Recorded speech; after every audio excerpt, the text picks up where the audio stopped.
Alright, meteorologist Dean Davis and the Weather Pros, liveweatherblogs.com. Time for your severe weather update. We're taping this right in April 5th, 2017 at around 11 p.m. A little bit early, so we get some more newest information out to people so they can prepare for the overnight issues. First off, the extreme, supercellular tornado potential has went down, but that does not mean we can't have tornadoes, and the rest of the severe weather potential is there. Damaging winds 60 mile an hour plus, large hail, which is going to be over quarters and half dollar size, 11 p.m. to 8 a.m. main timing, and spin up tornadoes along the lines and just out ahead of them would not be surprising because of these quasi-linear convective systems or squall lines that will be moving up. And the Storm Prediction Center is pretty much in line with what we're thinking. We have the 5 percentile right in here in Roanoke, Lynchburg, Danville. That 5 percentile is stronger than the 2%. We do have tornadoes, and tornadoes that occur in the 2 percentile in Virginia just last week. So a 5 percentile means the atmosphere has greater potential for tornadic thunderstorms. So we move into the enhanced level. The enhanced level did not stay here in North Carolina. That has to do with an area of rain that moved through. I think it stabilized the atmosphere a little bit. It actually may save North Carolina just a bit, but that didn't happen in Virginia. So the Virginia potential still exists, especially when it gets over from West Virginia. The enhanced risk is back towards land in that area. I'm not sure why there was a wedge there today. It's still a little odd why they may think enhanced could happen there.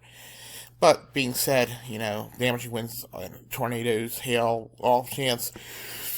As you saw on the 5 percentile, that's a stronger potential for tornadoes than 2%, which is the lowest other than none.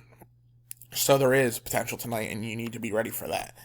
Then we move into tomorrow, and you can see there's enhanced risk around Virginia Beach, down through the parts of the Outer Banks of North Carolina. Severe weather goes up to southern New Jersey with the Atlantic City with the slight risk, and a marginal risk up in Philadelphia, up through right around Monmouth County, Barnegat, those areas. This slight risk might move up a little bit, and same with the marginal risk, so don't be surprised if that does occur. So we take a look at the radar imagery, and you can see right around between 3 and 5 is when we're really going to start going. We're going to get some storms starting in probably in the next 2 hours, but we're going to have the low pressure push these lines through. As you see here, showers and thunderstorms develop. Probably going to be on the severe side, and then the main cold front line comes through. That's going to be pretty strong, so you have to watch out for that. That's going to have the most quasi-linear convective systems, and any kind of notches and stuff could cause tornadoes. We're going to have some rain here, also up in New Jersey, which brings then to this squall line that comes through tomorrow in New Jersey. There will be changing with winds with heights. Depends on how much rain falls in the area, if it stabilizes the atmosphere better and weakens these storms, or we just have this strong energy push this in, and we'll have this nice squall line move through, or quasi-linear convective system through New Jersey tomorrow. So, up in Delaware Valley, you need to be just as much on a watch, but for tomorrow. So, taking a sequence sounding at about 3 a.m., you can see I've circled some stuff here and crossed some stuff, showing that there's southeast winds here. So southeast and then southwest, you can see you can rotate it. Think about a roller or paper towel roll. It rolls when you put the two at separate different angles. And then if you get an updraft, that pulls it up into the vertical, which causes the tornadoes. So that's how that all occurs.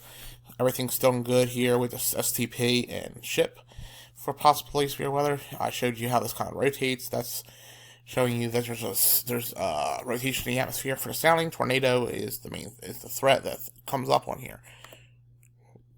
STP still exists. This is the HRRR STP for right around the time between 3 and 5. And there's your NAM. So what I'm saying is the significant tornado perimeter still exists. I just think it's going to be more of a quasi-linear issue than a supercell issue. And once again, this is your NAM versus your HRR, same thing. It crosses over. Tornado has that rotating.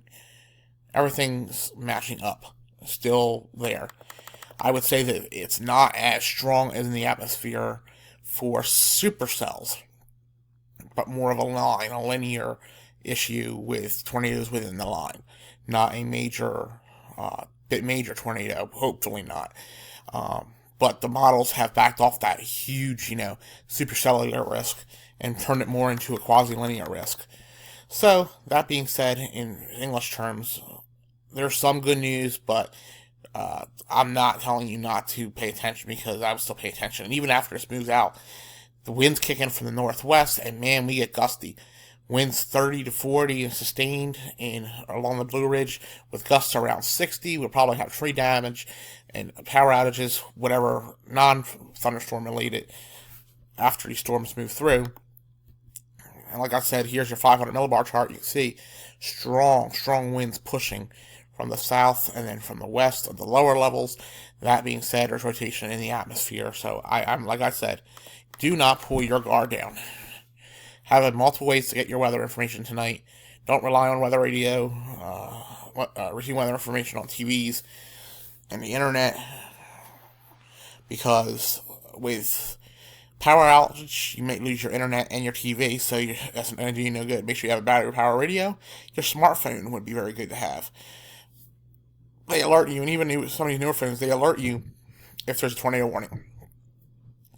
And if you have an app on your phone, like the WDBJ app, I'll say, or WSCT app, those two apps I know have your automatic warnings come to your phone. So, and you can use Barron's threat level, ThreatNet level, the free thing. If you look up Barron's threat safety net threat or something like that online, it's a free thing, and it's really good about telling you and alerting you when rain actually is going to be coming in. Thunderstorms, snow, freezing thunderstorms. No weather radio. I love no weather radio. It's one of the best things you can have. So no weather radio is good to have. So make sure you have this before you go to bed tonight. That's why I'm doing this a little early. And then in New Jersey and along the Eastern Shore, please have it ready for tomorrow. Other than that, like I said, please prepare. It may not have as much supercell tornadic potential now, but the chance of tornadoes and damaging winds are very high still, and the spin-ups could occur along the line.